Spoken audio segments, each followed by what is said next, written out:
We have... I was disappointed when I clicked that one, Michael. I thought it was going to be, no, like the nut button. Well, I originally thought that at first, and then I was like, no, it has to be like the... You debated me! Oh, man. There's no good transition into the main show with this conversation. There really isn't, so let's just get it over with. Hello and welcome everybody to the AWKWARDCast, where A and Y and Keyframe wonder about random drivel. And today with us, once again, one of our most reliable frequent guests nowadays, Michael Edwards. Welcome back Where to the does show. Michael stand on the chart of often appearing? boy, I'd say, have I been on 5 times? I will tell you in a moment, while you tell the more forgetful ones in our audience who you are, what you do, and why they should care. Who is your daddy and what does he do? Exactly. I am a voice actor. I've been doing it professionally for 7 years. I'd say the thing people would probably most know me for is the English dub of Narmak's anime SpongeBob and Suction Cup 3, where I played the devil. I'd say those are probably the 3 things. I've done some other stuff. I was in a short recently called Stowaway, which was a lot of fun. I've done comic dubs for people. I did a project for Magpie Tell, and she's fantastic.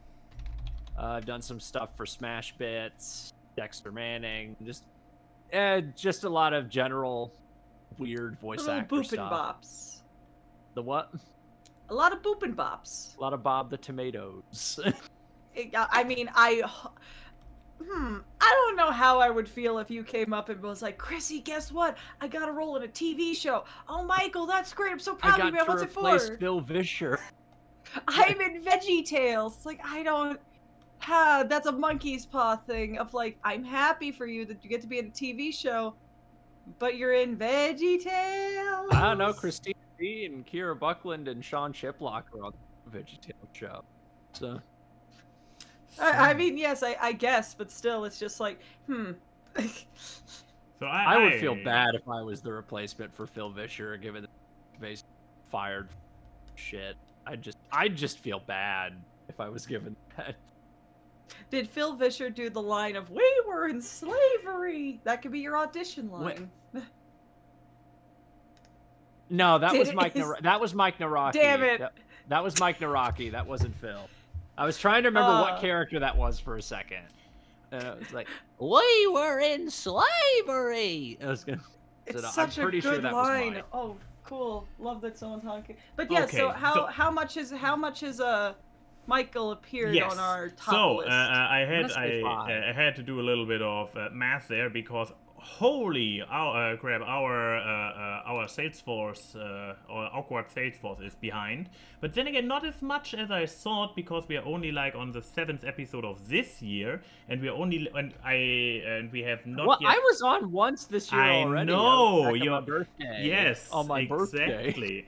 So before that, it was 5 times. So the one in the earlier this year, and today would be your 7th time on the show. Oh my god! Yes, you're a lucky 7 boy. And now who other ones have been on here more than like? I'm refreshing. I'm refreshing. Let me see. Has Saber been on more than once? Saber's been on more than once. I was gonna say, I believe Saber, maybe Paleo. Saber is at 4 appearances. Paleo at 3. Now, you are now with 7. Oh, you are just one short of the top 5. You are currently... So I was going to say, who are the other 4 then? No, the other 5. The other 5 would be... Yeah, you're at number 6. Exactly. Oh, okay. So who are the other 4? Yeah, who are the other 5? I know 1. With 8 appearances, British Ninja, who we haven't had on in forever. Well, he's been busy being a video game boy. Yeah, he is very busy. He went into one hell of a busy industry. He's a gamer boy. He said, "See you later, boy." Basically, yeah. He really did. Then, with 9 appearances each, Chrissy's partners in crime, the Abbey Roadie and Aficionado Christ. Oh, they're both tied. Yeah, with nine Very appearances. fitting. One of them has to overtake the other. One has to stab the other. Then Let's get Lauren. Then now I'm really surprised. Even more often than British Ninja, with 10 appearances, Emerald Comet, who we also haven't had on in forever. And then I'm guessing the top one is Ambrose. It's still Ambrose, even so we haven't had him on in forever. With 12 I was talking appearances. to Ambrose last night, and I was like, "We need to get you on in May. We haven't had you in a while." And he's like, "I've been waiting for you guys to call me." And I'm like, "Well, I'm sorry that you scheduled D&D on Sunday is like a fucking dream, Ambrose. I love you." He needs to defend his. I mean, he still has a being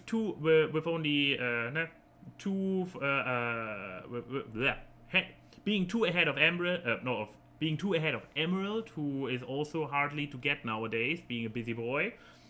He's not in any immediate danger to be overtaken, but he better keep. You just put a fire in Michael's belly, being like, "I need to overtake." If you get me monthly, I will be the #1.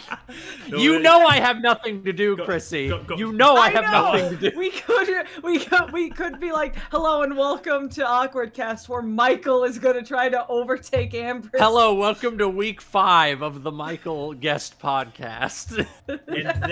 and then for Michael's 13th appearance, the one where he would take over, we do another 2 guest special and get Ambrose in here too. then we have to see who. Then we have to do a 24-hour stream of who can sit in here the longest and not say anything. Just no, and we can't talk. We can't talk. We have to stare at the camera for 24 hours. See, how that would work is that me and Max would just leave. Max would just leave his computer. Exactly.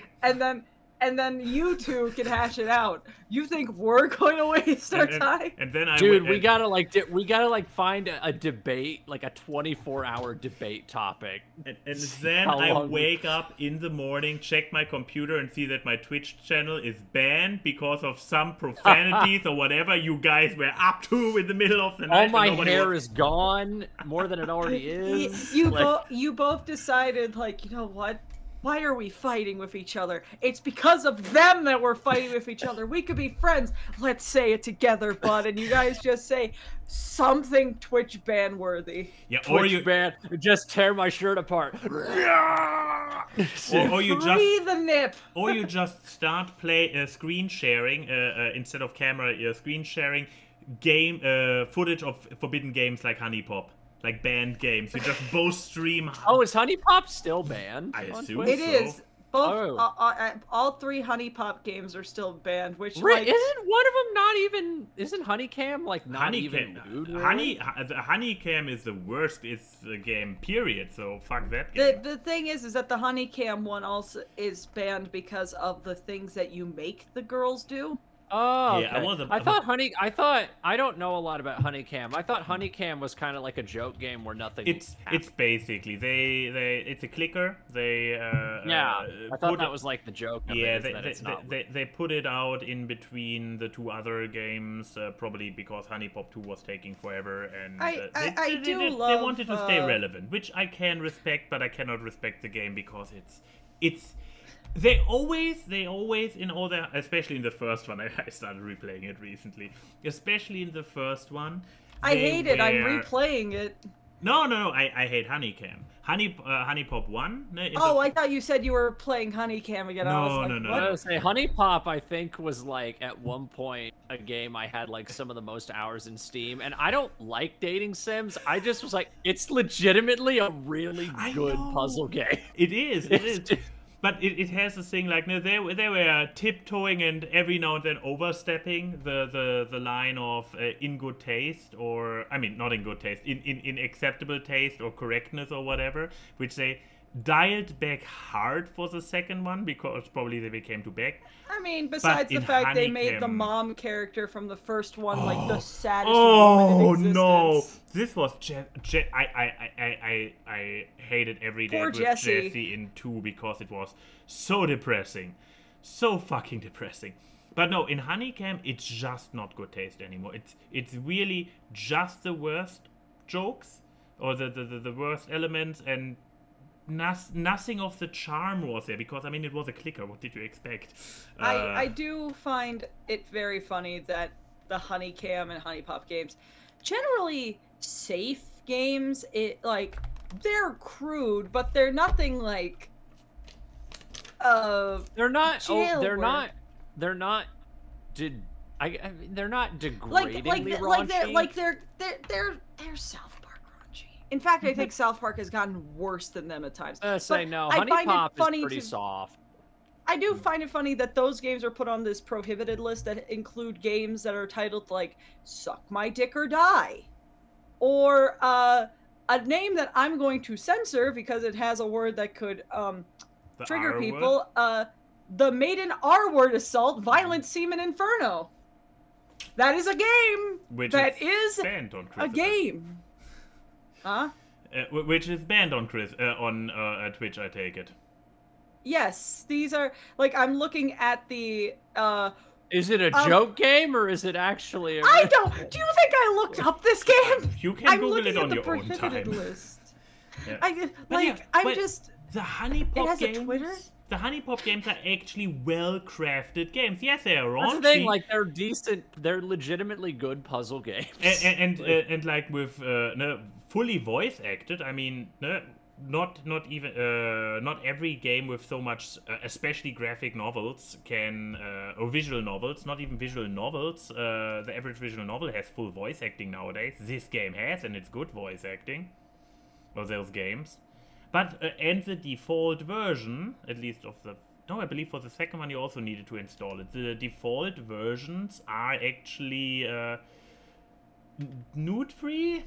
Partially covered? I don't know. Well, I mean, the final shots have, underwear and they don't have fluid on them. There is I think there is also like an uncensored version of the game. I was about to say that's why I don't know.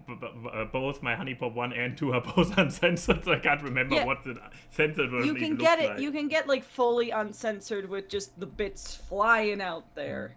And then of course the ones with topping. Which we had a Honeypop 2 Let's Play, link in the description below on my channel. We had the greatest fun, Wolfhead, and for those picture reviews we even got Denim involved to just look over them because they are so ridiculous. There is an entire bakery worth of topping, not topping, what is it, what do you do on cupcakes? I think frosting? there isn't. Yeah, frosting. There is an entire bakery worth of frosting on the ladies afterwards. Cupcakes. Where it's like where it's but it's supposed to be a single dude doing all of that. It's like no, I am a dude. I can tell you. Have you ever seen hentai? I know you have. Like even for the logic. Look, the logic. And the spray. It's not just the amount, it's also the spray. Yes. Like, this is an illness that the poor dude has. No, the fact is that after that guy fucking nuts, he's gonna pass out from a fluid deficiency. Basically, he doesn't have blood in his veins. The man before your match 3 game just found like a fucking bucket of oysters and just started slurping all of them down so he could shoot ropes. Yeah. But yeah, nevertheless. So this was the how are you segment. Exactly. Just gonna drop that in the chat real quick. There we go. Excellent. Look, I know that this is from Lazy Town, but yes, I'm just gonna say after seeing zone animations on the internet when you're unfettered, the amount of frosting that someone can release is just lost on you. It don't matter. None of this matters. It don't matter. None of this matters. None of this matters. But yes, Michael, what have you been up to recently? This is in life or in my career? It could be either. Whatever happened since your birthday? Well, I relaunched my podcast recently. Yeah, with Kenny James. Look at this. Yeah, I got Kenny James for the first episode. Coincidentally, like the week before the Mario time. I just interviewed 2 days ago Richard Epcar. It should be going up. Ooh. Yeah, you get JoJo Man. Yeah, he was a lot of fun. Though I hate using Zoom much. Especially since now you can't go over 40 minutes without paying $16 a month, which is ridiculous gross. to me. Wait, for what? Yeah, 16 for Zoom, like Zoom meetings. Zoom now has a thing where you can't go over 40 minutes, and now you have to pay $16. But let me remind you, Skype Premium is $4. Skype Premium is like $3 or $4 for 1 month. Dude, I can tell you why. Because every business depends on it. Basically, yeah. I mean, they had during the pandemic, Zoom exploded from I know, no-name underdog corporation to a global powerhouse, and they probably expanded, and now their services are not needed anymore, and they still need to kind of pay their bills. The funniest thing to me is that now I've seen more teachers using like Discord because they don't want to pay $16 a month. I mean, I would if I was a teacher and I was already underpaid. I'm not gonna pay for Zoom. I'm like, all my kids have Discord anyways to do their Minecraft roleplay, so I might as well utilize it. Well, it's funny because I interviewed Kenny James over Discord, and I asked him before we did the interview, I was like, why do you have a Discord? I just thought it was very odd that, like, a man in his 60s would have a Discord account. And he had said, like, oh, me and some guys used to play Truck Simulator. That is so wholesome. Based. Yeah. I love that. Oh, God. Yeah, but no, yeah, I'm currently in talks with Candy Milo for a oh, that'd be great. Good old second place actress for Dexter. Second Dexter, second Chucky. A lot of seconds. But I mean, which is sad because she's a fantastic voice actress. Oh, she's fantastic. I love Candy, and I've wanted to interview her for a long time because anytime I've looked at interviews with her, I'm like, she looks like so much fun. I mean, she's also one of didn't she take over every June Foray voice after June Foray died? I think she... No, she doesn't play the fucking squirrel thing in the Rocky and Bullwinkle. She plays Witch Hazel and she plays Grant. So she plays the Looney Tune ones. Yeah, she plays those two. That's all I can The other ones tend to just bounce around because the other things that are other June Foray characters owned by people are owned by more heartless corporations. Yeah, I don't know how you get more heartless than no heart. Yeah, what corporation would have Tara Strong, Rocky? But yeah, so that's gonna be fun. Yeah, no, it's kind of annoying because she takes a ridiculously long time to respond to email, and She's I don't busy. mean like days, I mean months. Ooh, well, at least you're getting it. Yeah, because she had said. I emailed her in late January. She got back to me in late February, and then she didn't get back to me until early April about the interview. So I'm hoping that we can still work out a date and time because she's just very, very in agreement. Well, that's gonna be really cool. So is anything else going on, or besides that, have you just been sitting in your room in the dark, petting your dog, staring into space? Oh, he's not in here right now. So. Oh. He's out there. He was like, Dad's gonna be talking to the crazy people again. I'm gonna stay out of here. No, thankfully I finally found an actual real-life job. Wow. I've been looking for like 6 months, and I finally got one in February. That couldn't happen to me. Hooray! Yeah. It's a Family Dollar. It's not much, but at least it's something. Look, something's better than nothing in this I'd day rather and age. take something than 6 months of nothing. So. Exactly. There's always an up. But That yeah, and so MomoCon's next month, so that's the I other know it's gonna be great. It's gonna be crazy. I can't wait to meet the voice of Sokka and not mention Sokka at all during it. It's interesting because this is the first time I think at MomoCon that 2 people I've interviewed are actually going to be there. So I'm like I have to see them. I don't know if they're going to remember me because those interviews were 8-9 years ago, but I don't know. Ben Diskin remembered me 3 years after my interview with him. So I don't. That's true. Leaving an impression. Yeah, exactly. But yeah, I guess if that's all that's going on, we can move on to La Media. La Media. La Media. So speaking of things and frosting, Michael, what have you consumed recently?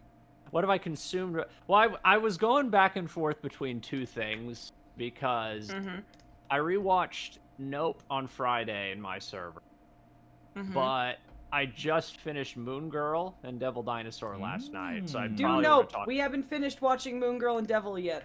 Oh, okay. How about if you keep it spoiler free, you are obviously. Oh, I was just gonna keep it spoiler free. Well, all right, if you want to keep it spoiler free, then you can do that. Like, yeah. So me and some friends, we have a system where we watch a show, but if it's like a show over like 40 episodes, we'll watch like a shorter show in between and then back to the other show. So we watched Moon Girl over the week, and I want to say I don't know if this is a hot take or not, but I want to say I was more disappointed with it than anything. Wow, you are in the minority opinion. I love this show. I liked it, but I didn't love it. Because I was kind of disappointed in that I really liked the aesthetic of it, but I didn't love it. And it took me a while to get into it. Because when I think when I was like 5-6 episodes in, I was just kind of like, this is not doing me. Like, I don't know. It's like I didn't find it very funny. I thought a lot of it was more style over substance to me. I didn't really care about the characters. And it wasn't until I'd say episode 8 or 9 that I kind of started vibing with it a lot more. And I'd say it's like a solid 7 out of 10 now that I'm done with it. But I'd say if it weren't for the first half just not clicking with me, I'd say it would probably be like an 8 out of 10 for me. Like, I don't know. I don't know, man. I'm hearing Chrissy's thought. Well, no, because Moon Girl, I clicked with Moon Girl immediately. So, like, that, I just do not, I don't get it. I don't know. Again, everything I like in a cartoon. I watched it with someone who had seen it and 2 people who hadn't. And me and one of my closest friends both kind of had the same opinion of this just wasn't meshing with us. I think it's just because I didn't really care about the main character. I think that was kind of my big thing for a while. No, Lunella's a precious baby. I love Lunella. I like her now, but at the start of the show, she really wasn't clicking with me. I didn't think she was that funny, and I didn't think she was that interesting of a protagonist. I thought the side characters were a lot more entertaining. Like her. What about Casey? Do you like Casey? She's my favorite. She's my favorite. I love my precious Jewish baby. No, I'm saying at first she was fine. I like her more now than I did at the start. Which that's kind of everything with the show. Is I like it more now than I did in like the first 5 episodes. I don't know. I just, it really wasn't clicking with me for a lot of it at the start, and I can't really fully explain why. I think it's also this thing of, I actually talked about this when I was watching it with my friends, is I had said, superhero and comic book things, I kind of hold in a high regard because so many superhero shows are like some of my favorite shows ever made. Like animated wise, not live action. Like Justice League and Earth's Mightiest Heroes and Teen Titans. Like a lot of comic book superhero things are like in my top 15 favorite animated shows. And to me, there's something, especially if it's a character I know nothing about, and this is the same with live action. If it's a character I don't know a lot about or I know nothing about, there's something in me where I'm like, I gotta get into this like pretty quick for me to start clicking with it. And if I'm not getting into the world or the characters for like the first bit of it, I'm probably not gonna stick with it. Like, I don't know, because the show, I think the show I thought of immediately when I thought of like a character I knew nothing about going into it was Static Shock. That was like the first thing I thought of when we were watching it. It was like I was thinking of when I first watched Static Shock, and I was like, I don't know, with Static, I like immediately got into it. Like, I really liked the lead, I really liked the characters, I liked all the original villains they made. Like, I don't know, there was just something about Moon Girl that just did not click with me at first. And I want to say I just didn't really like the comedy, and I didn't really think the lead was that interesting. I disagree very heavily. Key is basically in her mind putting. No, I'm just up, looking at. coming I was up with looking a at your plan. face the whole time. Yeah, and I should like. I was not going to interrupt. You're the guest, but I disagree. I hate to much. break it to you. You will never overcome Ambrose as the #1 guest after this explanation of yours. Key will not make it happen, or will make sure it won't happen. See, I'm just looking at the fucking comments down there saying, like, welcome to your last time being on the show. Come on, guys. I'm not that petty. Again, no, I do. Again, I do like it, but I didn't like it as much as I wanted to.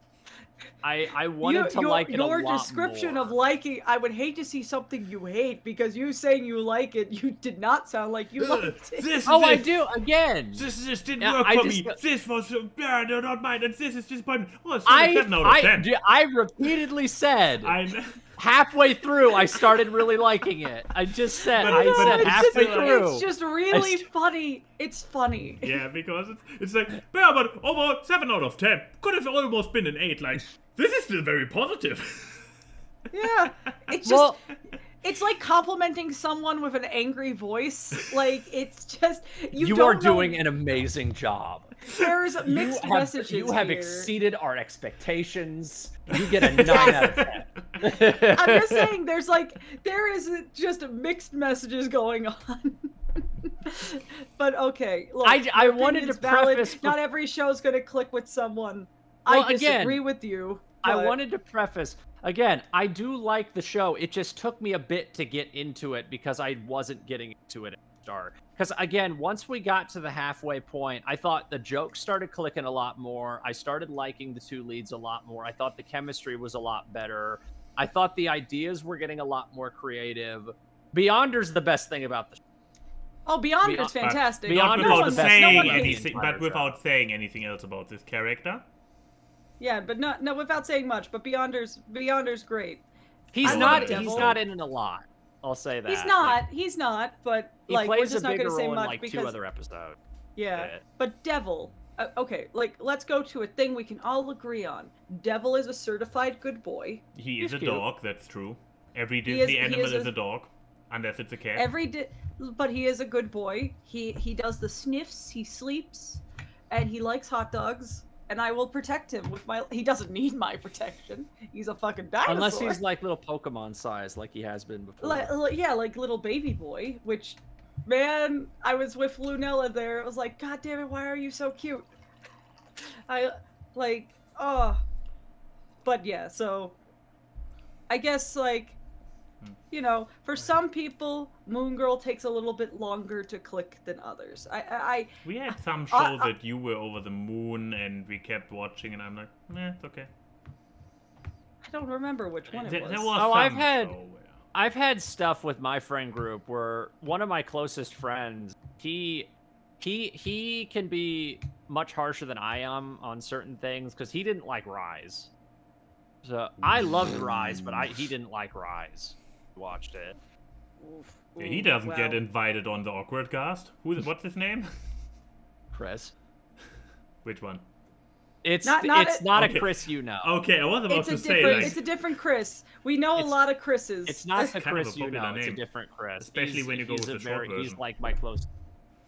And he can sometimes be opposite opinion of me on some things, or he just thinks some things are okay, and I really like.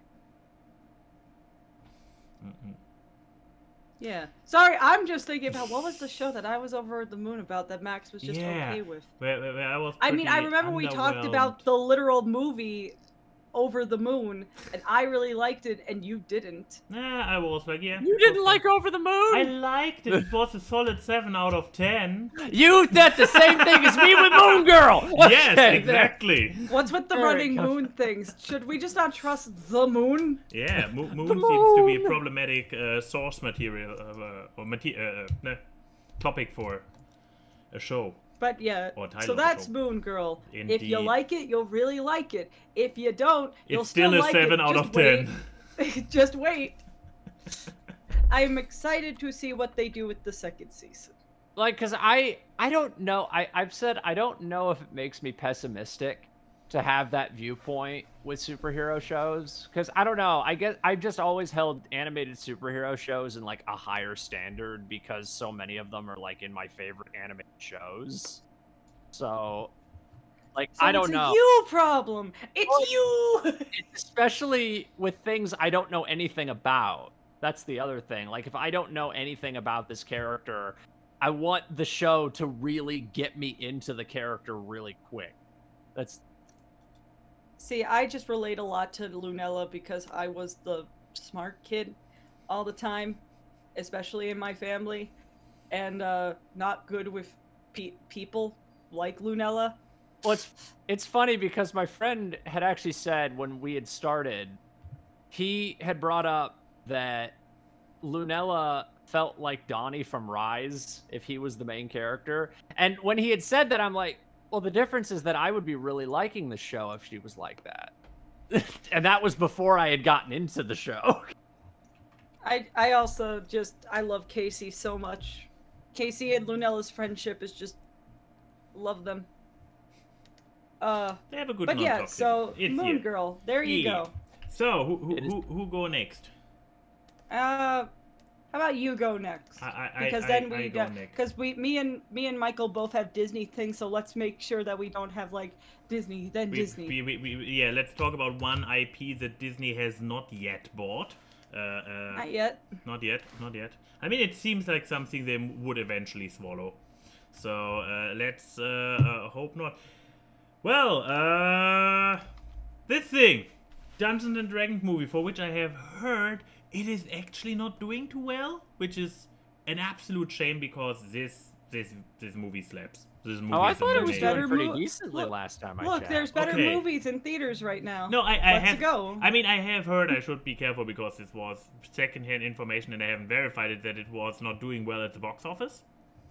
It's doing... Is it Let's making its see. money back? I mean, this is the It's- most it's- important question right here, right now. It's made 178 on 150 mils, so it's doing It's gotten Right. past its budget. Okay, but- that's good. So it's not bombing. Still probably got like another 75 million for it to break even. Yeah, but it Oh. only came out like what, just the beginning of this month. Yeah, but A box month office ago. usually is like a A big month ago indicator. next Friday. So TLDR, if you don't want to hear anything else, go and watch the movie. It's great and it deserves your money, unlike a lot of other stuff. No, I had a really good time with it. It's basically relatively recently only, the curse for video game movies has been broken. And the ones that come out nowadays are actually all at least decent, if not actually good. And apparently, D&D related movies also had a very, very tragic backstory. The original D&D movie with Jeremy Irons is hysterically bad. I know. And it has nothing to do with Dungeons and Dragons. Also that. But, wrong direction. There we go. But yeah, so, it's... The movie, first of all, it's looking good. It's already a good start. Something that already the Jeremy Irons movie could not do. And of course the D&D related movies that came out during the Satanic Panic. Like the Tom Hanks one, where you would not think that this man would later become get a career as a top actor. Tom Hanks did a D&D movie? It was Tom Hanks, wasn't it? Tom Hanks. When are you talking? What year? Movie. The movie would be called Mazes and Monsters, because copyright, and it's from 1982. And we have a very, I've never heard of it. Oh, then please, your B-movie trash for next B-movie Is it night. actual Dungeons and Dragons, Mazes or is it about and people that Monsters. play Dungeons and Dragons? It's about people that play Dungeons and Dragons. Okay. I was gonna say 1982. I'm like, no way they would have had the budget to do a D&D movie. It's a Satanic Panic movie. Where the Mazes and Monsters players are the evil ones who lure poor innocent Tom Hanks into I know, Tom I love Hanks this just movie. finds- It's so Tom Hanks- bad. Finds out about D&D. He's like, oh no, oh no. Oh. Well, yeah. So in general, movies featuring the IP of Dungeons and Dragons don't have a very positive history.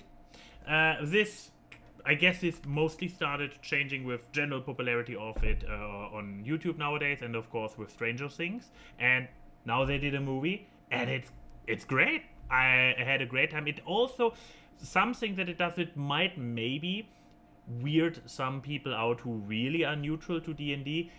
It brings the chaoticness of an actual D&D campaign. So it's not all, the plan does not go smooth forward. You have those kind of awkward moments perfectly captured, like you would have them when you have a bunch of idiots sitting around a table and coming up with shit as they go. Which gives it, in my eyes, a particular positive charm, because they utilize it for hilarious moments. There is still a lot of character going on with the characters. Ironically, yeah. I'm not even sure why this guy is so prominently featured in everything. He's actually relatively sparsely used. And the thing is, somebody missing? No, the main party. Okay. So yes, capturing the energy pretty well. It uses a nice amount of practical effects, not just CG all the way, but well, as you would expect, a Dungeons and Dragons movie obviously will not be able to get around introducing some CG. In case somebody is hoping for it specifically, no, there are some dragons. There are some dragons actually in the movie, so the title is not false advertisements, and there are also some dungeons, even so the majority of it takes place in daylight, out on the surface. And Boring. I know. I don't want to be in the daylight. And mostly every time that I've been in a D&D campaign, it's night perpetually, or you are we in find ourselves in jail. Exactly. Like, but no, I would say who can enjoy it. Obviously, people who know D&D, they can get a little bit of extra fun out of it. They can be like, oh no, he's a bard, he's doing bard things, and oh no, or no, somebody who doesn't know D&D will not be sure what's going on with this character, because she's a tiefling, so she has horns and a tail, but they're like, okay, some kind of fantasy creature. Done. You don't miss out by not knowing, but you can appreciate the small details if you do. And so if you don't know D&D, it will be a fantasy movie. Big surprise there. But a good one with like solid characters in the middle, intriguing story, and a very funny one. And yeah, if you know D&D, it's you get even more out of it. yeah. So go see the Mario movie in theaters now. Exactly. No, I got because I saw those movies both within a week, and then I got asked on Twitter like, no, which one over the other. First of all, they are both good. So if you have the capability to go watch two movies, Watch D&D first and then Mario. I assume if you want more story, go see Dungeons and Dragons. Though if you want story, why the fuck are you going to go see Mario? Like, yeah. I'm sorry. I've seen so many people talk about how bad the pacing is, and be like, it's Mario. Like, they're not going to go deep with character. I'm not going to usurp your Dungeons and Dragons with a Mario rant. I'll do it on my own time. Fair. But yeah, so say, do you have any final words about Dungeons and Dragons? The only argument to, the only people who should probably not watch it, or who I cannot wholeheartedly recommend it to, is if you really have zero interest in fantasy as a meta genre. Yeah, if you don't like fantasy, obviously a movie taking place in one of the most iconic fantasy worlds ever. Now, question: is it actually a D&D campaign, or is it actually in the world of D&D? Well, I mean, it's obviously. Is it like a Tron? Is it like a Tron thing where there's people in the real world? Oh no! Is it Jumanji where they are in the world? It's 100% taking place in. Yeah, that makes it more boring to me. I know, right?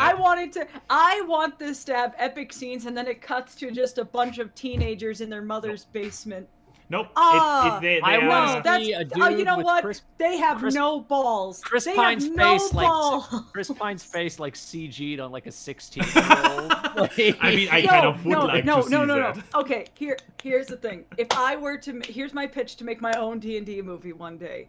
You know, it cuts to them playing D&D. Is it like the Lego movie? Are we gonna be like the Lego movie? It's all these attractive people, but they dress how they did when they were teenagers in the 80s and 90s, and we're just supposed to believe that they're children. You mean like the first opening of the second Critical Role campaign, where they were all in the most cringy 80s outfit, and we're all coming in like, hey! Well, no, not even that. They are dressed like how they were as teens. Maybe they'll put like little spots on them because puberty, and they are perceived as that age. You're reminding me of it's like the show Pen 15, where it talks about like being teenagers, but they're like they are played by their adult selves. You're reminding me of was it the bit in Spy Kids 3 when they get out of the game and you find out that the guys they're with are all nerds, like they're all losers. Exactly. Like.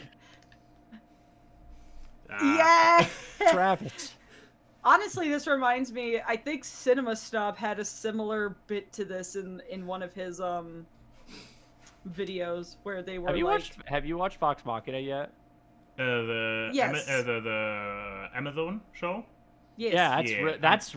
I watched that earlier this year. That's a great show. Yeah, that's a great. Yeah, second season but is yeah, out. If it cuts back to these. Oh, Ashley. Ashley. I love Ashley.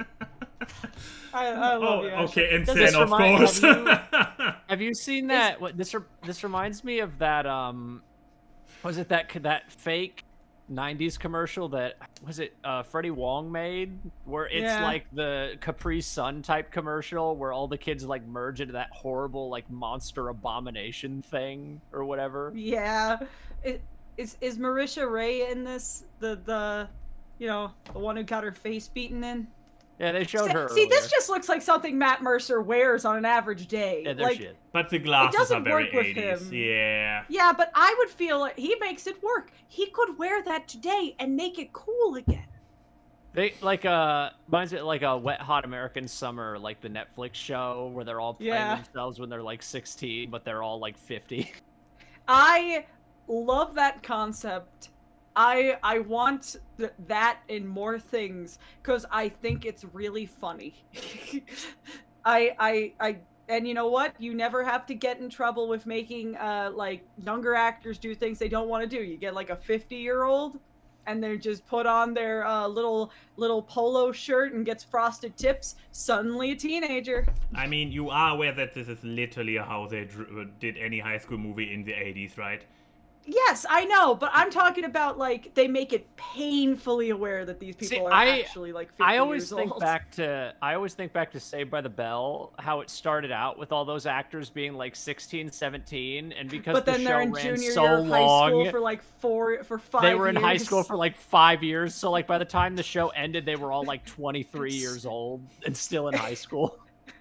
Or like Drake and Josh, where it's like they did start out as like teens, but since the show went on for so long and Josh got fucking ripped, like... he just got, like one season he comes in and Josh is like fully muscular and everything. It's like, what the fuck happened to you? I think it ended. I think they were like 19 or 20 when the show ended. Yeah, but anyways, Dungeons and Dragons, go Great see it. Movie It needs goes, your money. Exactly. Support the movie so we get more of that. And then, you know, when you're done and you come home, go see the new Chucky movie that I think is on Netflix now. So, you know, the Mark Hamill one? Yeah, Living with Chucky. It came out April 7th. There's another Chucky movie? Yeah, Living with Chucky. Oh, is it like the Mark Hamill Chucky, or is it the Brad Dourif I don't Chucky? know. I haven't watched it yet. I would assume you would know. Michael has to check it out now. He has to leave by the show is over. No, now I'm curious because I have not heard of this. Okay, I'm gonna go to my segment now, but yes. I just looked up the Living with Chucky movie. The creator of Phineas and Ferb is in it. What, Dan Povenmire? Yeah, Dan Povenmire is in it. And, Oh, okay. A filmmaker who grew up alongside the Chucky doll seeks out other families surrounding the Child's Play films as they recount their experiences working on the franchise. So I guess it's a documentary. Hey, I don't mind that. I love documentaries about this kind of stuff. Anyways, so, my turn. Yeah, I really hope that this is not fan art because... No, that's the official art Dana made. Because excellent. Dana made the big promo images for all three, I think. Yeah. But yes, guys, we are at the end of an era. Owl House is over. They're all dead. Disney finally realized that this was actually a good show that was popular. Too little, too late. So, the finale was good. What, like, did anyone expect it to be bad? I have some notes. Watching it back now, I have a couple notes. But they are not notes that diminish how good it is. It's more notes of, I kind of wish we could have had this, but I understand why we didn't. So, look, this has been out for nearly half a month, so I don't know. I'll try to be as spoiler free as possible, but it's up for free on YouTube. You know. And it's already had what, like 12 million views or something like that? Yeah, I'm just saying. Yeah, but 10 million are by Chrissy, so. At a certain point, it's your fault.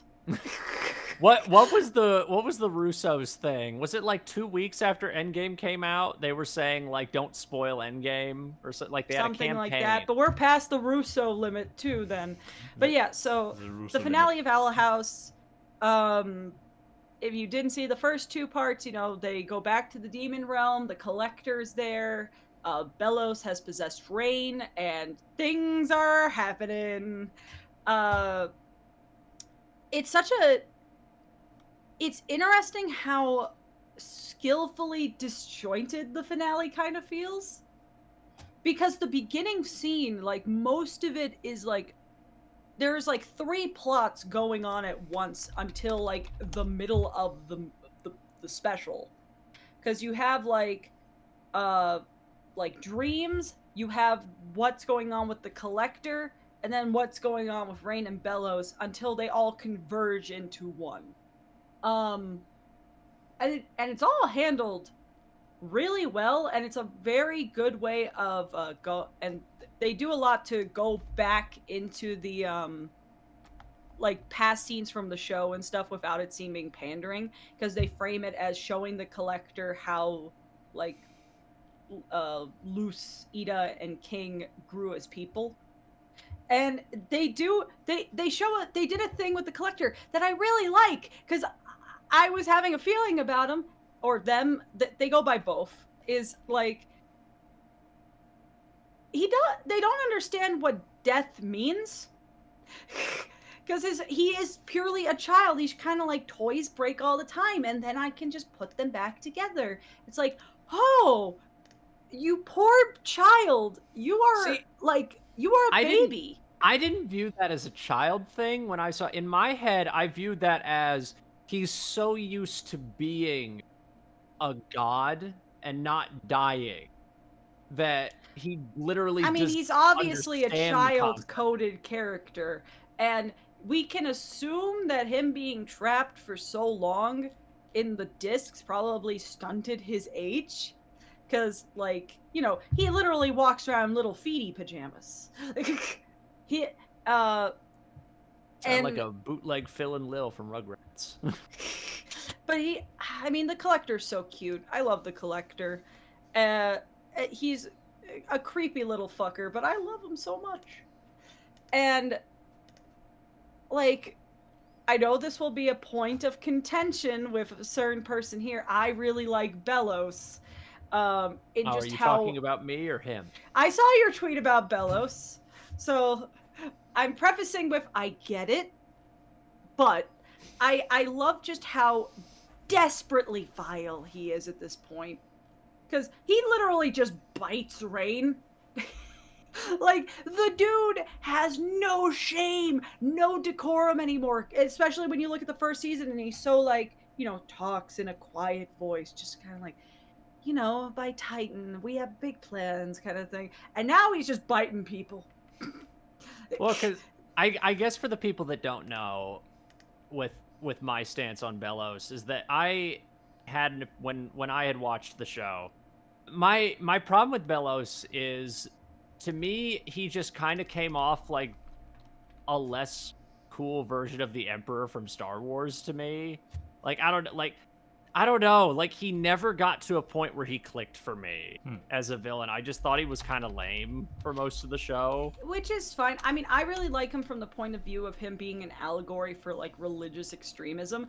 Especially I get that. I did think about that. Especially, he literally calls the the Boiling Isles hell at one point, because he calls it a predilection, premonition. No, not premonition. It was something, which, when you look up the definition, it is like a brimstone era way to refer to hell. So he was like, I am going to destroy hell myself. Like, the closest that Disney is going to get to letting a cartoon say hell. But it was so good. And I guess this is the spoiler moment, but he's been plastered everywhere. I can blip. I love Papa Titan. He's so good. I want his pants. We'd never seen him before, right? No, actually, I kept thinking he was another character. There was one moment where we have actually seen him. Oh, really? In the episode where Luce is in the in-between and talking to V through the little cubes, when she looks up, I think you can actually see Papa Titan's wings, and you do see Papa Titan at the beginning of the second special, when she's still asleep I guess I had thought he was in the episode where King goes to the island with that fake Titan guy. No, but the Titan Hunter was the red herring and looks kind of like him. But, yeah, I was about to say, he basically has the same Papa body Titan type. appears in the background, but we've never heard him, like, you know, as a speaking character, played by Aaron, which, when I found that out did while not we were click watching with me that was Aaron. Wait, I was just sitting there while we were listening to him, and I was like, oh god, this is bothering me so much. Who is this? I thought it was did they pitch him? I didn't know if they pitched him down. No, that is just Aaron being Aaron. He does have double tracking, I think, in certain moments. Okay, yeah, because there was something on his voice where I thought they pitched him down. But I was Googling Papa Titan, and I was like, oh shit, and Max and them were like, what? I was like, that guy, that's Aaron, that's Mr. Game Grump playing. I think I literally said Mr. Game Grump. Yeah, something like it. And by the way, I love all the compilations that are being made now of This is Papa Titan, and it's clips from Game Grumps in the 10-minute Power Hour of him just being a very angry boy. Just like, this is Papa Titan. This is the badass that turns into the giant skeleton. which was so cool of an imagery. And I love all the stuff that's been coming out of people being like, everything makes sense now with how Luce finds the glyphs, especially the first one, which was just in the phone, because when you're in the in-between, you can like see things and somewhat communicate through reflective surfaces, meaning he was able to show the glyph through the phone in the first episode where they discovered like glyphs, which is like, holy shit, smart brain, good. And then we get to the battle. I think at this point, like, we can take the spoiler off because everyone's seen.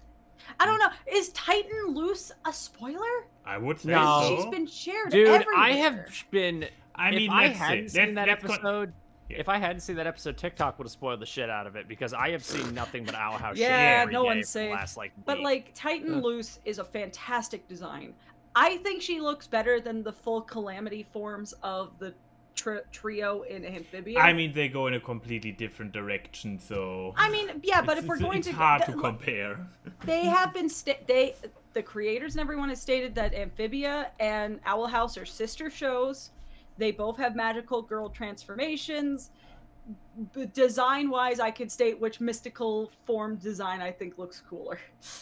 Titan Luce looks cool. Yeah, I agree. And I love all the looks of that. I mean, I love the fully owl beast form of Ida that she gets here with like 6 pairs of wings and shit. And everything, like, it's so good. And it's so there's so many very well animated shots in this episode. They put every bit of budget into it. And the music is so fucking good. Well, I would say me and you had like a conversation about like that yeah, the ending. music is just so nice in this episode.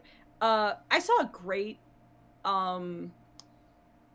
because at the end, you know, with Bellows taking over the Titan and everything, and what he looked like, and the whole like mold covering and killing everything and spreading exponentially.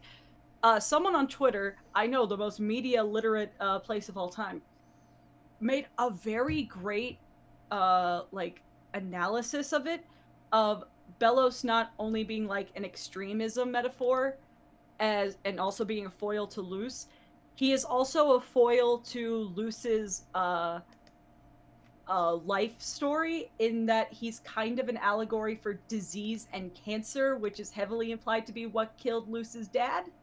And that's the thing, is that like, because especially when knowing that and then watching the scene where he jumps to the Titan's heart and just that little bit of him gets on the heart and then he just spreads, it's like, oh yeah, he's cancer. He's not the funny 4chan cancer. He's just cancer. Like, and like, especially when you think about him running the aisles for so long, he's just this malignant thing that wouldn't go away.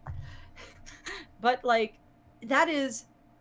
it's just so interesting because, you know, Luce, with grief and everything for her father and her life, chose the Boiling Isles as escapism, and now her development is that she's confronting the thing itself.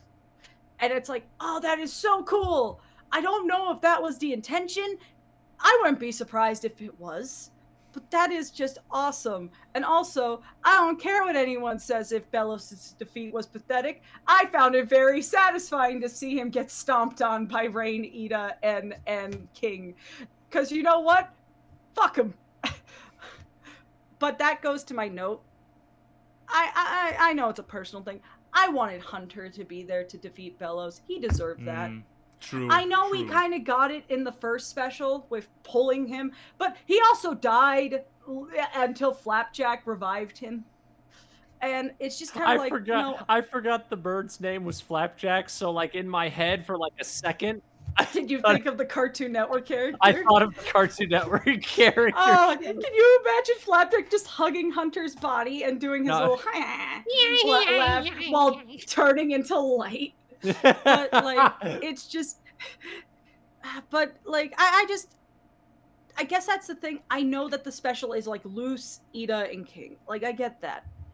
But I feel like it's only fair that if Rain got to be at the end of it, like, fighting Bellows, we should have gotten the others too. Like, especially Hunter. Hunter deserved that closure, and I understand, like, sometimes you don't get closure with your abusers, and that's what Bellows was. But it's just, I would have liked that. Also, I hate to Samurai Jack this, but were Grimwalkers made with Titan magic? Wouldn't the Titan dying kind of kill a Grimwalker? Someone pointed that out of being like, with Bellows dead, is the things that Bellows made with magic also dead? Well, and it seems like who would die then if that's the case? The thing is, I feel like it would only be Hunter in that case. Like, it's just the thing of like, I'm glad Hunter's not dead. I'm glad we didn't go the Samurai Jack route with that. Oh, the Samurai Jack thing pisses me off so much because the second Aku died, I immediately went, okay, she's gonna disappear. Why is she not disappearing? Why is she not disappearing? I'm just kind of like, look, the point being, I'm just kind of like, I'm glad that it didn't, but that's a great point. And I don't want to think about that too hard. But I guess we could turn off the spoiler thing now because the last words. Also, I'm very glad that they made like a whole epilogue credit sequence that they did. That was so nice. I'm glad that we are normalizing time skip endings. I have said before, one of my favorite finale things ever is just time skipping and seeing all the characters happy. I'm just like, yeah. I do think with the Grimwalker thing, someone did also point out though that if Flapjack didn't fuse with Hunter, he may have died. But since so yay, Flapjack is best character. R.I.P. man. But yes, I love it in Kipo. At the end of Steven Universe Future, Steven was happier, you know, when he got therapy.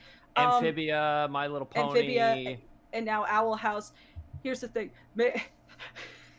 Of all of them, though, I think Amphibia and Owl House should also have part of their time skip of that they go to therapy. I mean, Sasha became a therapist, so I guess that counts. But She-Ra kinda did with like one flashback they show before the ending, but they like flash forward, like a flash forward, like.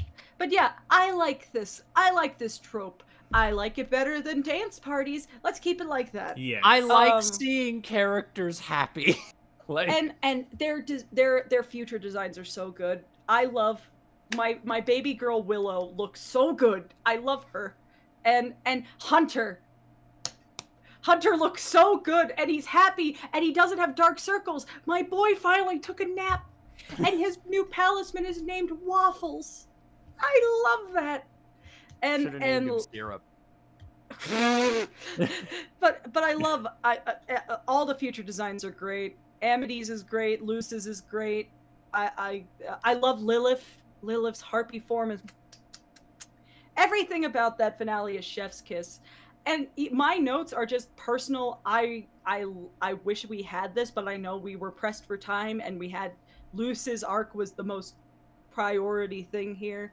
So, you know, I understand. My thing with the finale was that if you watch it all at once, because I made the mistake of watching it as it came out, and so when the final episode came out, the gap was so long that I kind of forgot what happened in the previous episode. Yeah. If you have Disney, if you have access to the Disney YouTube channel, they actually released all 3 specials put together. I just looked for that because somebody mentioned it in chat, so I can link it down below. I couldn't find the link. It might be region locked.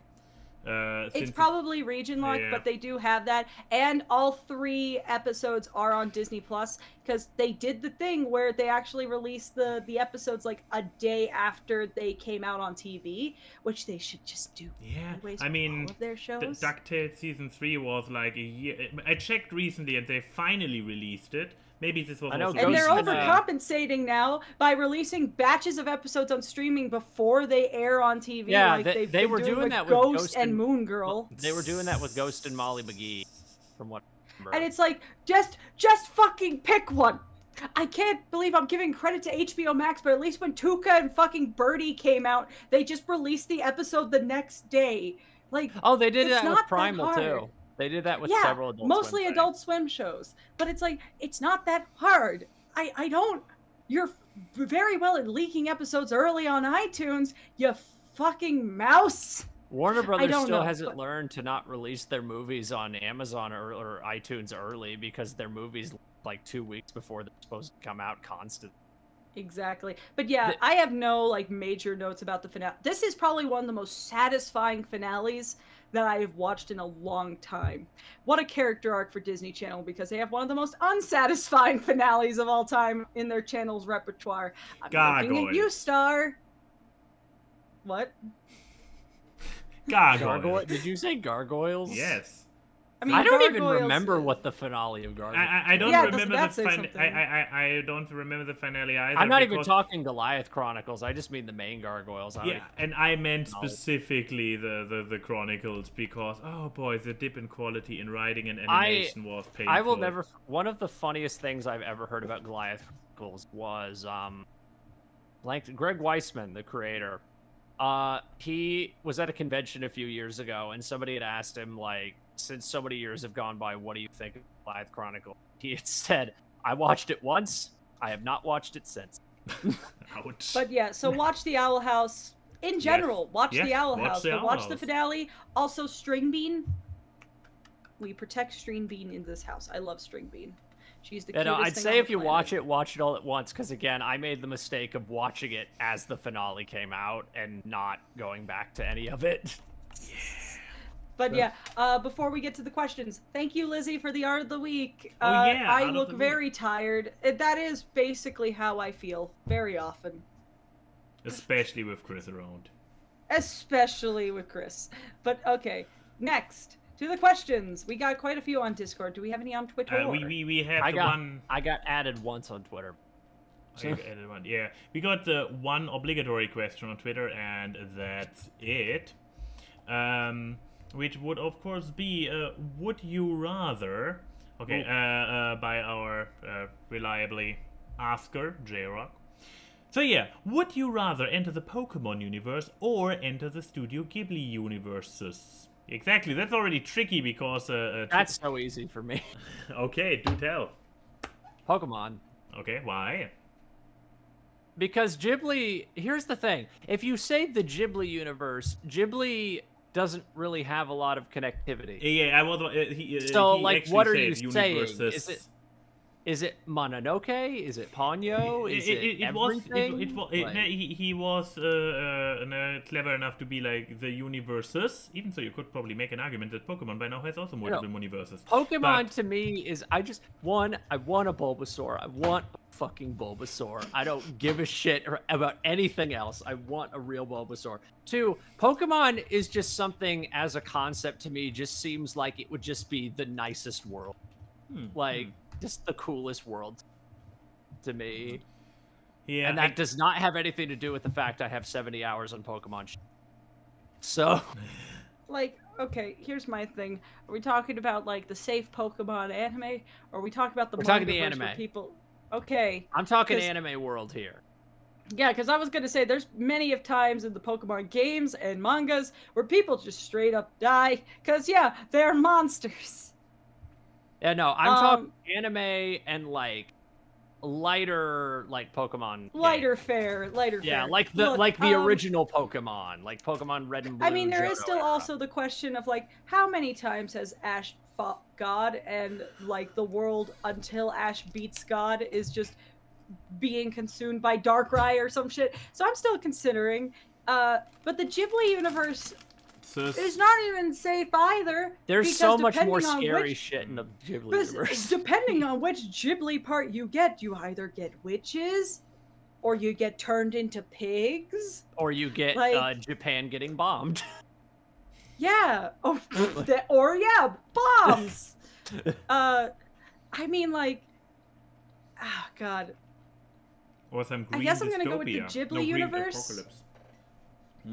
I think I'm gonna go with the Ghibli universe because you know what? At least if some terrible, horrifying thing happens to me, it'll be whimsical.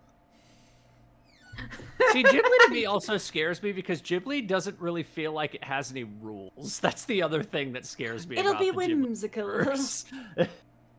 But what about you, Max? That's a good question because I am far more familiar with Ghibli compared to Pokemon simply by having watched multiple Ghibli movies while not having watched any consistent or consumed any consistent content of Pokemon. I mean, due to, what is it called? Cultural diffusion? No, there's a term.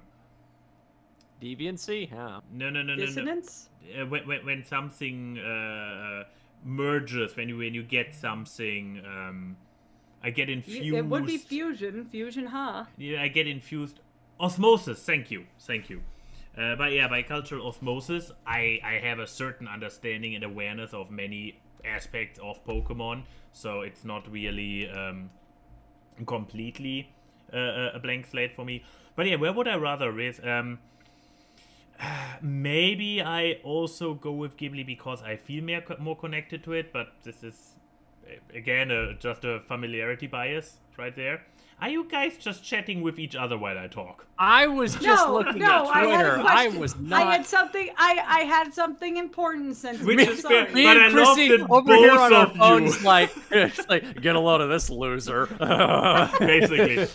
No, but yeah, I would probably go with Ghibli simply because I have a better understanding of what's going on, even though there are a bazillion different ones, and therefore I actually do not know what's going on Watch until me I and arrive Mac there. just die in like a town fire while some old lady gets carried away by a guy with wings. Meanwhile, Exactly. Michael's in the Pokemon universe just playing with I'm his in the Pokemon universe He has a having fun with my Bulbasaur sitting He has on a the farm couch. he has a farm of Bulbasaurs, and he's like, I guess, dinner time. I guess it's easier to live a normal life in the Pokemon world. Just with I a can cool live a gimmick. life in Exactly. Pokemon. Yeah, you could just like, you don't have to be a trainer. You could just have a like, I think Ash's mom just has a Mr. Mime She around the just house, has a Mr. Mime. Like, which, I mean, like, how do you do that without catching it? Is there a Pokemon store where they have pre-cut, like pre-built PCs? It's just pre-cut Pokemon. I don't remember if Ash caught Mr. Mime and gave it to his mom or something happened, because I know there Happy is an Mother's episode of Day. them I getting brought that you Mr. a man. I present to you okay. a 4'3" clown. I want a new daddy, mommy. I caught one for you. But yeah. Look at my boy. But yeah, question, more questions. All right.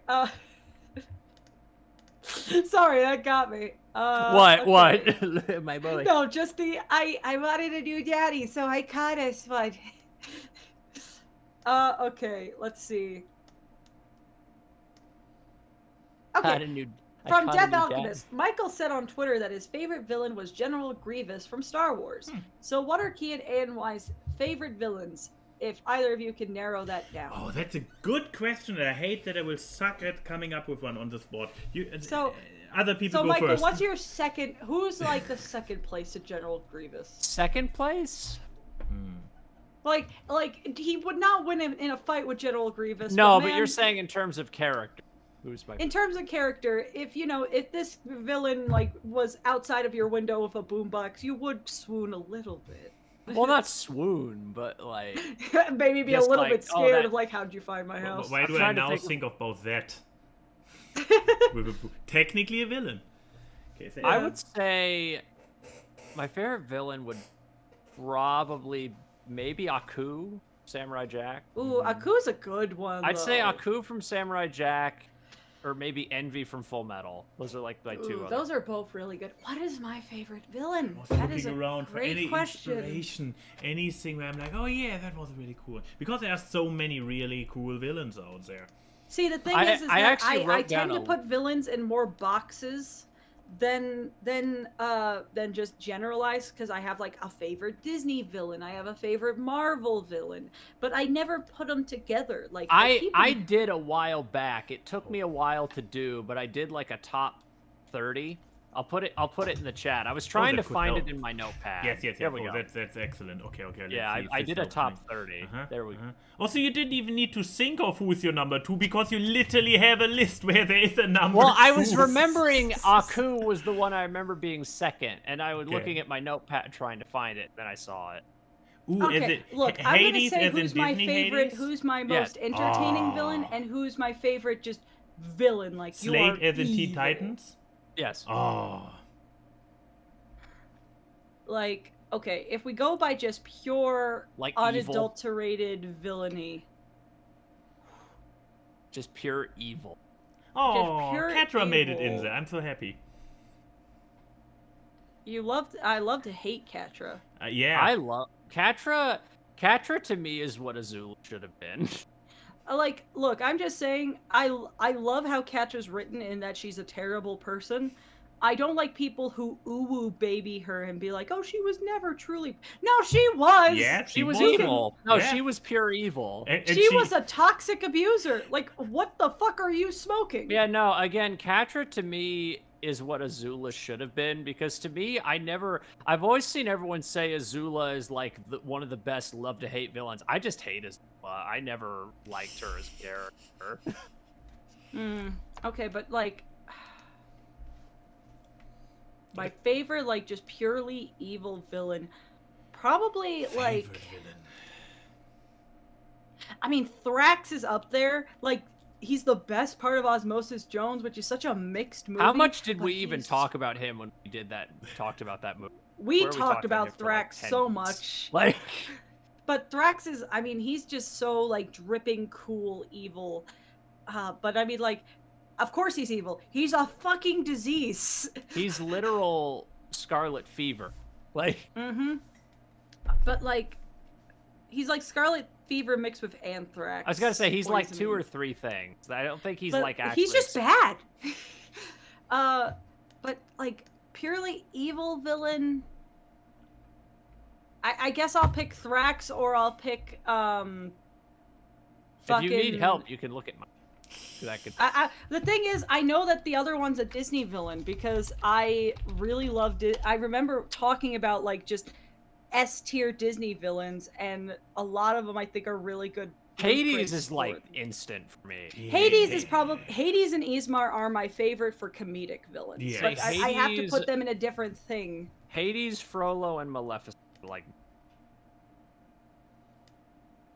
Yeah, so I guess that's mine because God, there's just so many villains are usually better than the protagonist, Yes. and like they stick with me. So it's very hard to like. So, Three Idiots, villain tier list, or not tier list, death battle, like the battle brackets. Death battle, there we go. Battle brackets. Well, or like I'd say a Oh, bracket.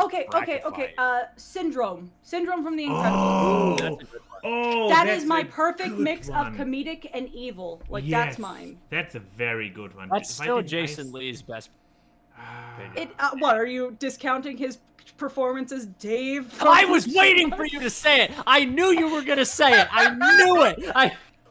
I had it in my head as I said it. She's gonna say Alvin and the Chipmunks. I just know she's gonna do it. Syndrome looks at Alvin. He's like, after all, I am your number one boy. fan. No, he just looks. He looks at Alvin, going, "You tore me apart." Are you picking up Rocket? Yeah, he was a good boy, and oh my. Whoop. Rocket, who's your favorite villain? Exactly. No, he was a good boy, and good boys get a treat. Is there a villain ferret? I'm trying to think. Potentially in some. I think ferrets don't have the capacity for evil. They just have the capacity for destruction. I mean, their name literally means. They would be the henchmen of the villains, but like the henchmen Well, that don't I've seen a lot of understand. Disney movies that have like weasels. Look at but him not- stand. Look at him. He's such a gentleman. He's just. They are Wow, look at they him. are chaotic neutral incarnate, so they can do I've villainous seen- things, but But with Disney movies, a lot of the henchmen are like weasels. yeah, So- they are. But yeah, okay. So my answer. I mean, with Syndrome and Hades, we had already fantastic examples. Oh, no biting, no biting! Stop biting anyway! No, Jesus, no biting. I mean, what do you think? Where those?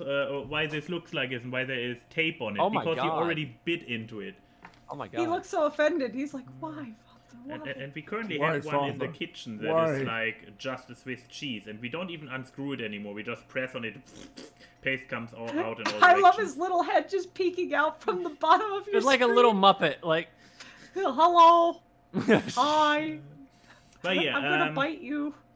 Just to be, I mean, because there are a lot of ones, and we need to do a proper battle bracket to find out the objectively best villain, because that's how battle brackets on the internet work. But no, just to throw a name out there, because we had fantastic candidates. Just to throw a name out there, simply because it hasn't mentioned yet, Silco from Arcane. Oh god, That is a Silco's good so one. good. I didn't even think of like anime and like the Netflix stuff. I mean, she's not the best villain, but I will always have a soft spot for Queen Beryl from the original Sailor Moon. Like, I want to be that evil. And look hot while doing it. Doesn't everyone just want to be hot and evil? Exactly. Okay, but next question. Good question, Death Alchemist. Question again. Stop it! No! I guess this goes... Huh? Oh, bite you again? No. So he's... Oh, wait. You did not just. You guys are still there? Good. Yeah? Okay, Yeah. he was stepping onto the mouse. No, he was going for my water glass, which is like, okay. But he can never just drink. He always has to then put the claw in and pull it. And if I don't hold the glass, well, it topples over. And I have a little bit of a situation on my... Oh, no, now he's going for my tea. Yeah, this is tea with caffeine. Maybe don't drink that. Oh god, a caffeine-ridden ferret. Yeah, I sounds thought like the mug was empty. But yeah, what he then always... Here, more water. Yeah. What he then always does... The ferret drinks the caffeine. You don't see that ferret for like a good 5 minutes. You just hear like from in the walls, like, he's in the walls. He's in the goddamn walls! But no, the claw and pulling it, it's an instinctual thing. But yeah, with a glass, when he does it, it topples over. So I had to hold the glass while he was drinking and pouring at it at the same time. And he kept like, it's resisting me. Like, no, you are not supposed to pull it, you idiot. Not pull it. What a child. But yes, okay, so this goes into the villain question. Okay. Ooh. From Silent but Very Deadly. Ooh. Thanks, Wolfhead. Great name. Which fictional or animated adult villain? Thank you for saying adult as if we're not going to pick adult and adult-coded characters. Where's this question going? I'm scared. Adult villain or antagonist do you have that you consider either hot or irresistibly captivating / dreamy, and why? Okay, so I gotta our look other at ones were just our my simp favorites. list. What's the villain that you just simp for the most? Loki. Who's the... Or Modern Bowser. Modern Bowser is also like... I mean, it's Jack Black. I mean, that is true. Like, a lot of people got the, I'm not into big boys, but with just Jack Black in general. Yeah. But yeah, otherwise, Loki. Really? Okay. I have to look back. I have my own list of, like, characters I find hot. I'm trying to think. Ooh. Do I go for the crush answer or the girl crush answer? Because most of the female ones I simp for are just, I want to be you. And then the other ones are, I want to be, well, okay, I don't want to be inside you, but you get where that goes. I got two. Sure, go ahead. I'd say Martian Queen from Duck Dodgers. Good choice. Martian Queen from Duck Dodgers, or Evelyn, specifically from the Netflix he made, not the CG one. Kevin. Like, okay, God, what do I mean, Shigo is top tier. Oh, Shigo. No one Shigo can is say very no to simpable. Shigo. She's God, I want a Shigo cosplay so bad. Hey, Demona Are the from mercenaries Gargoyle. from TF2 bad guys? I guess mean, it they depends. kill people. Because I would say the medic on the morality chart's probably a villain. In any other universe. Who would be? I'd say Engineer would probably be the least Engineer's evil. the most good out of all of them. Yeah, I'd say he's the least. I'd say Engineer, it's more just a job than anything to him. Yeah, but okay, so like Shigo is up there, and then probably like Demona's another one. Gargoyle. Oh, yes. Good one. Demona's a good one. Kerrigan? Why can't I remember my simplest? I made an entire one. And I know villains were on it. Yeah. I had Kerrigan on mine. Okay, I mean Nathan Fillion's evil priest from Buffy is very captivating. That's just Nathan Fillion. But evil. So, Yeah, but people judged me for having him on my simplest. why? It's Nathan Fillion. But there are Well, so many. I had a lot of Nathan Fillion on my I simplest. gotta say, it's Nathan Fillion. How could you go wrong with Nathan Fillion? But I guess those two, Shigo and Nathan Fillion. Nathan Fillion. Evil Nathan. Not even. I know that he's technically the protagonist, David Tennant in Good Omens. Oh, he's so good. I mean, he's a literal demon. That might can't that be more and evil. Scrooge are like up there with like my favorites. I know that David Tennant also played a character in another show where he's like head to toe in like leather and shit and like black clothing. I don't remember what it is. Someone does. The one with the vampires? Oh, yes, that was it. The movie, the Frighteners or something? No, the Fright Frighteners. Night. Fright Night. Yeah, Fright but Night. oh Yeah, my the Fright god, Night. he was hot. You hit Rough, your camera. Or no, your camera went up when you hit the thing. Oh, hello. Yeah, I noticed your camera like tilted up. The whole desk went up, just. But there we go. But good question. Let's see. Oh, this one's for only Michael. Oh. Only me. Oh, wow. Okay. Guest-specific questions. Silent but very deadly also asks for Michael only. What are the highs and lows for you as a voice actor, and how do you tackle a role or a character that you voice for? Well, the Also, lows what is not motivates you to be a VA? the lows is not getting work. That's the here. It's a cycle. I get depressed, because I'm not getting work, but I'm not getting work because I'm depressed to work. It's like a snake eating its own tail. You get so depressed because you're not getting work, and because you're so depressed, you're not getting work. Like that's because it's very hard to not get demotivated when you're consistently not getting for such a long time. I don't think I auditioned for almost anything 5 months last year because I was so demotivated. But what about the highs? The highs is just getting to see yourself. Well, one, getting to work with a lot of really talented people and just getting to see yourself out there. I don't even mean that in like a narcissistic way. I mean that in it's just really cool to hear your voice come out of a character. It's just the coolest thing. Like I've seen so many voice actors say that they don't go back and watch their own stuff, or they don't have, they just kind of get secondhand embarrassment listening back to it. I go back to stuff I'm in frequently enough. I still watch Suction Cup Man all the time because I genuinely love that video, and it's not even just because I'm in it. I think that's a very funny video. Like that might be I think that might be my favorite thing I've. Nice. Was that video. Well, there you go.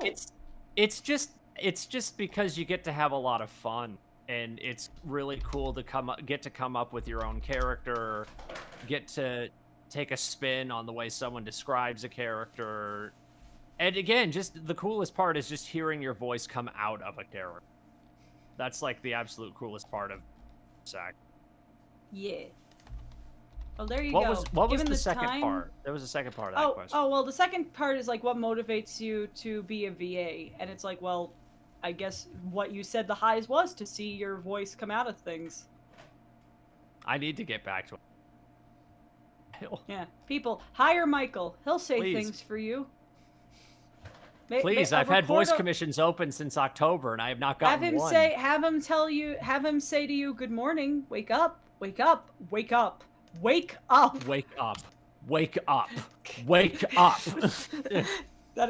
I've had voice commissions open since October, and I have not gotten one. So. Well, there you go. But given the time, we're just going to go to the FMK. Sorry to the other questions. Ask Awkward. Doing this week's FMK is me, Magical Dude. I am him. I'm assuming that at least one of you saw the Mario movie and was probably even someone's media. And if not, oops. Anyway, fuck, marry, kill Mario characters. Mario, Princess Peach, and Bowser. Oh. They're as recognizable, if not more, as Mickey Mouse and have been beloved for almost 40 years. And now on the big screen, happy pickin'. Also, whoever kills Bowser has to say so long, Bowser, because it's funny. Well, I'm not going to do that. I'm not going to do that. So Yeah, one of us has to kill him. I'm sad, though, that we can't pick between Mario, Luigi, and I was going to Bowser. say, I want Luigi. I don't want Mario. I want Luigi. I don't want this girl here. I don't want the want Mario Brothers. I want Luigi. I'm making an executive decision. It's Luigi, Peach, and Bowser If you now. want Luigi, it's Luigi. Yes, we're making it Luigi. I'm clicking player 2. It's Luigi, Princess Peach, and Bowser. Mario gets to sit on the couch and watch. Yes, we're gonna cuckold Mario Excellent. in some way. But okay, Michael, you are the guest. You get to go first. Fuck, Mary, kill Luigi, Peach.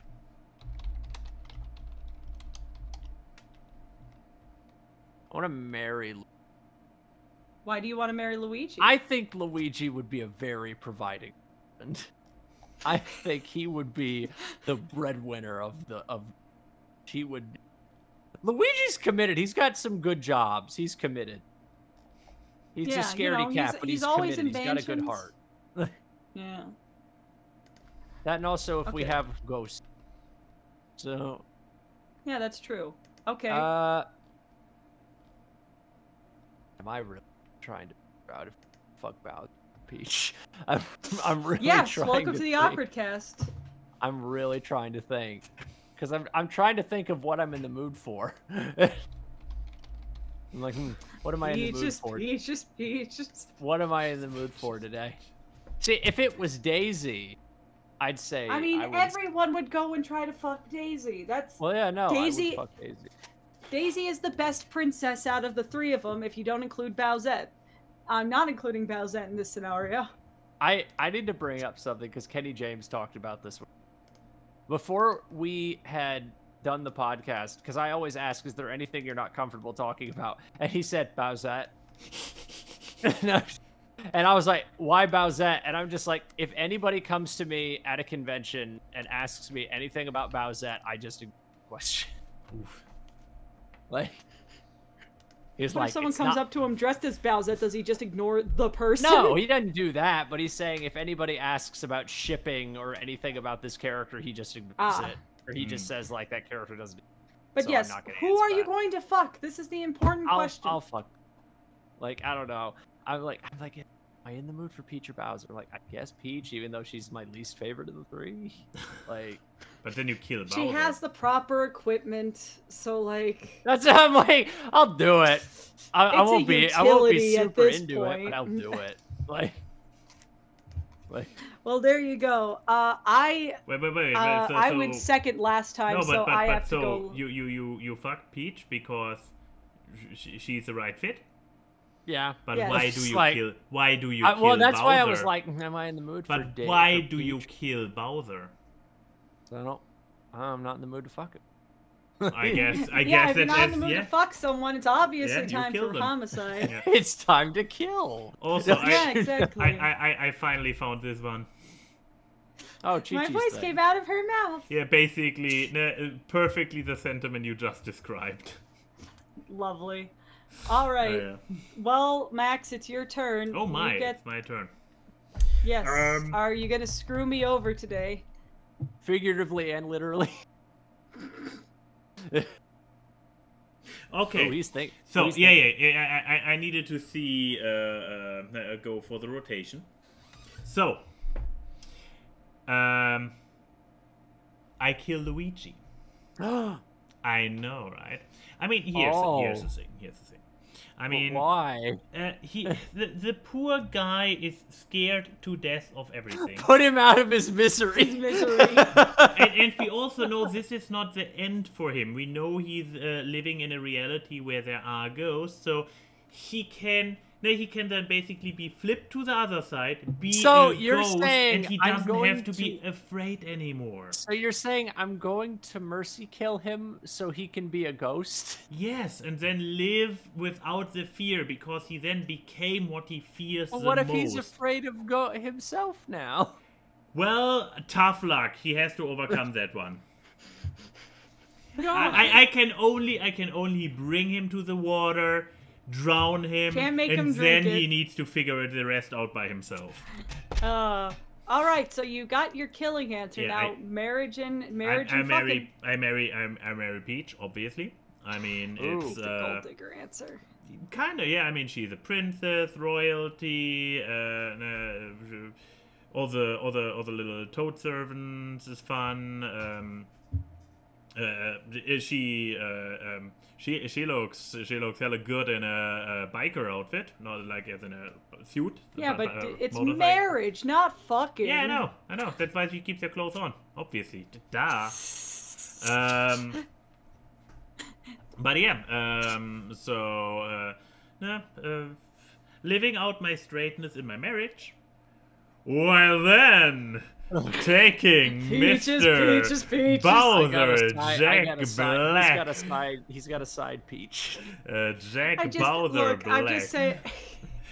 I mean, the terrible thing my brain came to is that Bowser would make you dress up as Peach before. I mean, that's even the thing. That's the entire logic. How I even get him into the bedroom. Ne? It's like basically surrogate fucking her. No, I'm thinking about that you TikTok. smell like her. I'm thinking about that TikTok of like, do you or do you feel bonita? I feel bonita. Wonderful, because you look bonita. We need That's someone to draw Max dressed as Princess Peach. Oh, that would be great. Where's Grey Cat when we need him? Yeah. But yeah, but yeah, Bowser obviously, and hey, even though we talked about it, that he goes in as Bowser, but if the crown suddenly happens to be involved, are you That's cheating. That's cheating. No, it's cheating. The totem crown stays out of the bedroom. No, we are keeping fan stuff out of this. That is cheating. The crown Yeah, exists. no. The crown. The crown exists, but they've never canonically used it, so that version does Bowser. not exist. Yes. So no, the crown stays out of the bedroom during sex. But like no, we'll But throw yeah, it on a as Odie chain said, chomp or something. As Odie said, I meant to put it on myself. Hey, Max said that sounds terrifying. Anyway, Too much power. Okay, so this leaves me with. So Yeah, I'm gonna. How many fuck options Luigi. are there here, really? there's only one left for her. Yeah, I'm gonna fuck Luigi. But why? I don't know why, because he seems like a very bottom person, and that's not usually what I go for. Wait, so why would you do it then if you're not? No, gonna well, go for... like, because this is the only combination left, Michael. Oh, so wait. But so you know if, what? If we you know pick what? an option, I can frame this. I can frame this. Okay. Luigi needs someone to, like Max said, Luigi is a scaredy cat baby boy. You need someone needs to man him up. Someone needs to make him a man. I just noticed the Bulbasaur on your head. Someone needs to make him a man, and you know what? I can teach him.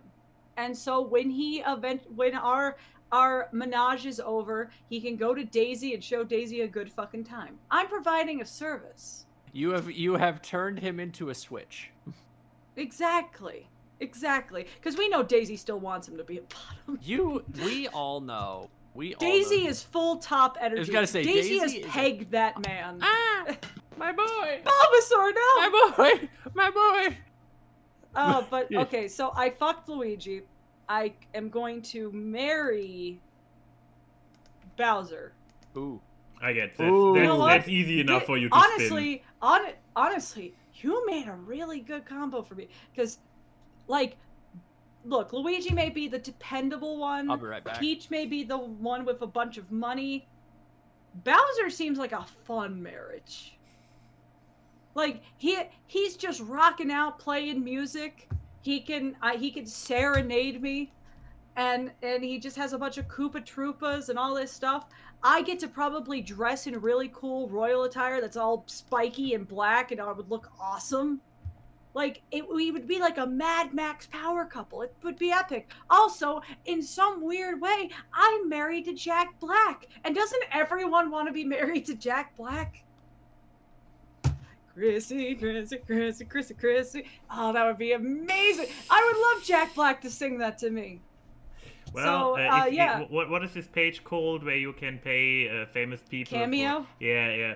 Let's see if I don't Jack think Black is on Mr. Cameo. Jablinski Games has a cameo. But if he would, then maybe somebody knows what to get you for your next birthday or something. Just Jack Black. Yes, but okay.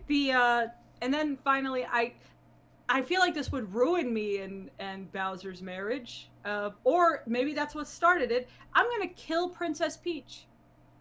He was so scared of you for killing Peach. He's like, I'll take that one, I guess. Yeah. Or Look, freeing him of his previous obsession. So exactly. Now he has a new obsession. Here's the thing. Look, Princess Peach is a plague upon the Mario humanity, and I'll explain why. Here's the thing. She has basically just held a carrot in front of Mario for God knows how many years. Held a cake. Like, a cake in front of him for how many years? Being like, thank you for saving me. I love you, but here's a cake. Okay, gonna get kidnapped. The most again. Have they ever kissed on the lips? I think it's just been on the cheek. On the nose. Something like that. And you know what? I feel bad for Mario. No one likes to get led on for 40-some years. And also, with Princess Peach being the face of the Mushroom Kingdom, there's no love to the galaxy or to Sarasasasaland. If with Peach gone, Daisy and Rosalina can take the places that they deserve because they're objectively uprising. Cooler. It's an uprising. One does sports and the other's 7 feet tall. Like, I would rather follow adventures with those two girls than, look, I'm gonna make a cake. I got kidnapped. And look, the movie made her better because they made her more like the comic books, but too late. That was just a mask that she put on for the movie, and then she just goes back to bimbofication. Done with that. Be gone. I will kill her. Bimbofication implies that she definitely puts out. So. Look. Yeah, but not to Mario, apparently. She's been cucking him for years. Exactly. And you know what? If she is actually Bowser Jr.'s mom, she's a terrible mother. She keeps leaving home. I'm killing the true villain. As we've learned, royalty, most oftenly, are the villains. She's the Princess Bubblegum of the Mario universe. And I would kill Princess Bubblegum. So I'm gonna kill her. That's my answer. There's no awkward way to put it. Let's go to the push. Awkward. A and Y and Key say hi to the people in the chat. The memes are seen on this live stream as they talk about random grabs. Time for awkward gags. It's the awkward. Random guests and funny gags on the awkward gags. It's the awkward. Artwork and analysis which you do not want to miss on awkward.